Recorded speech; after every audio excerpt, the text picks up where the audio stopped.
अक्षय कुमार और रितेश देशमुख की फिल्म हाउसफुल 5 को जब से रिलीज किया गया है तब से ऑडियंस इसे देखने के लिए बहुत ही ज़्यादा एक्साइटेड है।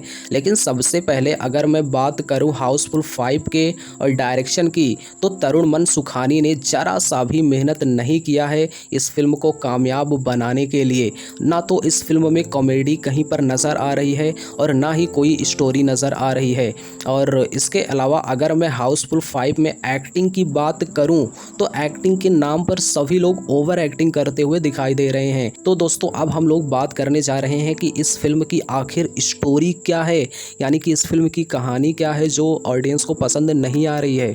दोस्तों हाउसफुल 5 का प्लॉट लंदन के 7वें सबसे ज़्यादा रईस आदमी रंजीत डोबलियाल यानी कि उनकी जो वसीयत है उस पर ये फिल्म बेस्ड है।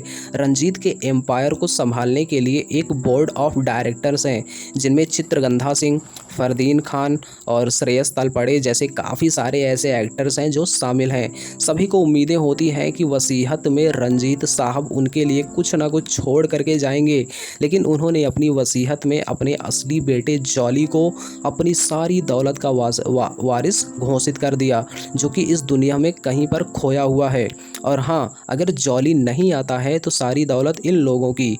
लेकिन जॉली की एंट्री होती है और वो भी एक नहीं बल्कि तीन जॉली, यानी कि रितेश देशमुख, अभिषेक बच्चन और अक्षय कुमार जॉली बन करके आ रहे हैं एक एक करके। उनके साथ उनकी गर्लफ्रेंड्स भी हैं जिनके कन्फ्यूज़न का अलग मसला चल रहा है। रंजीत डोबरियाल एक डॉक्टर की भी हत्या हो चुकी है और अब उसका कातिल भी खोजा जा रहा है। संजय दत्त और जैकी श्रॉफ दो लूज़र पुलिस वाले बने हुए हैं जो इस केस को सुलझा करके कुछ नया कमा लेना चाहते हैं, और इनके सीनियर नाना पाटेकर हैं। इन सभी की एंट्री के बाद जो खिचड़ी बनती है उसी का नाम है हाउसफुल 5। आखिरी पास्ता यानी कि चंकी पांडे और बटुक पटेल यानी कि जॉनी लीवर भी इस खिचड़ी में अचार और पापड़ बने हुए हैं। तो दोस्तों ये फिल्म बहुत ही ज़्यादा कन्फ्यूज़न के साथ साथ एक हत्या का भी मामला है, इसलिए फिल्म को किलर कॉमेडी आप लोग बोल सकते हो। सारे के सारे एक्टर्स बहुत ही ज़्यादा कमाल की कॉमेडी करते हुए नज़र आ रहे हैं। दोस्तों राइटिंग में फ़नी सिचुएशंस नहीं लिखी गई है, बल्कि एक्टर्स को कहा गया है कि वो सीन्स में कुछ भी फ़नी करें।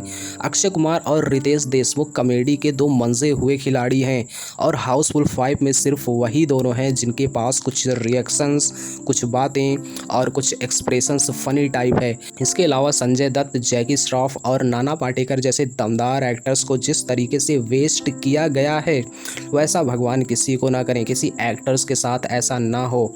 इसके अलावा जैकलीन फर्नांडिस, नारगिस फाकरी और सोनम बाजवा को ग्लैमरस कपड़े और भी काफ़ी सारी इशारेबाजी करते हुए जुगलों के लिए इस्तेमाल किया गया है।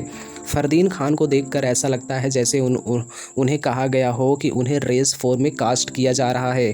कई जगहों पर यह दिखता है कि अब इसके आगे क्या करना है किसी को नहीं पता। ऐसे में फिर से किसी एक एक्टर की विचित्र हरकतों का सहारा लिया जाता है।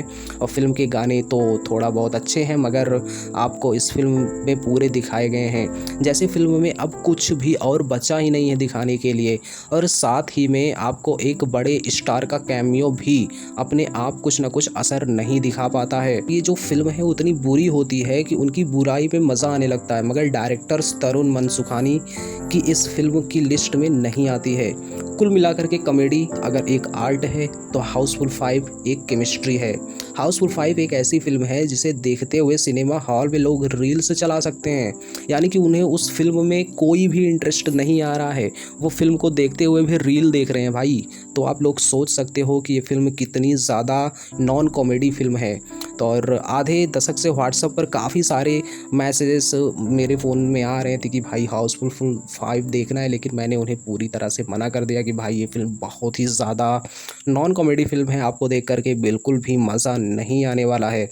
दोस्तों हाउसफुल 5 ख़त्म होने के बाद क्रेडिट्स के साथ जो बिहाइंड द सीन्स फुटेज दिखाई गई है वो पूरी फिल्म से ज़्यादा मज़ेदार है। बल्कि फ़िल्म देखने के बाद तो आप भी वो स्टेमिना आ जाएगा कि आप 3 घंटे तक इसकी बिहाइंड द सीन्स फुटेज को पूरी खुशी से एंजॉय कर लेंगे। हाउसफुल 5 देखने के बाद सबसे पहला काम ये सूझता है कि जल्दी से अपनी हाउसफुल फिल्म देखी ताकि वो सारा का सारा जो पाप है वो पूरी तरीके से धुल जाए। इसके अलावा दोस्तों, जैसे कि हमने आपको पहले भी बताया कि इस फिल्म की कहानी थोड़ी सी अच्छी आप लोगों को लग सकती है, क्योंकि एक लग्जरी शिप होता है जहां पर 100वें जन्मदिन का जश्न मनाया जाता है, मगर जश्न शुरू होने से पहले ही उसकी मौत हो जाती है। और साथ ही ये खुलासा होता है कि मरने से पहले वो अपनी सारी जायदाद अपनी पत्नी और अपने बेटे जॉली के नाम पर वो करना चाहता है, वो जो उस पार्टी में आने वाला है। तो दोस्तों, कन्फ्यूज़न तब शुरू होता है जब एक के बाद एक 3 जॉली यानी कि जबालुद्दीन उर्फ जॉली यानी रितेश देशमुख, जलभूषण उर्फ जॉली अब यानी अभिषेक बच्चन और जूलियस उर्फ जॉली यानी कि अक्षय कुमार इस जायदाद पर दावा ठोकने पहुंच जाते हैं। ऐसे में रंजीत की दूसरी पत्नी का बेटा यानी देव फरदीन खान असली जॉली का पता लगाने के लिए डॉक्टर्स से इन तीनों का डीएनए टेस्ट करने को कहता है, लेकिन रिपोर्ट आने से पहले ही डॉक्टर का कत्ल हो जाता है। अब ये ढूंढा जाता है कि भाई इस डॉक्टर का कातिल कौन है। उसी शिप पर मौजूद लोगों में से कोई एक है, मगर कौन, ये जानने के लिए आपको फिल्म देखनी होगी। वैसे पेंच ये भी है कि हाउसफुल 5A और B के ऑडियंस के लिए कातिल अलग अलग होंगे। ये बहुत ही ज़्यादा कमाल की आइडिया फिल्म के मेकर्स ने सोचा हुआ है।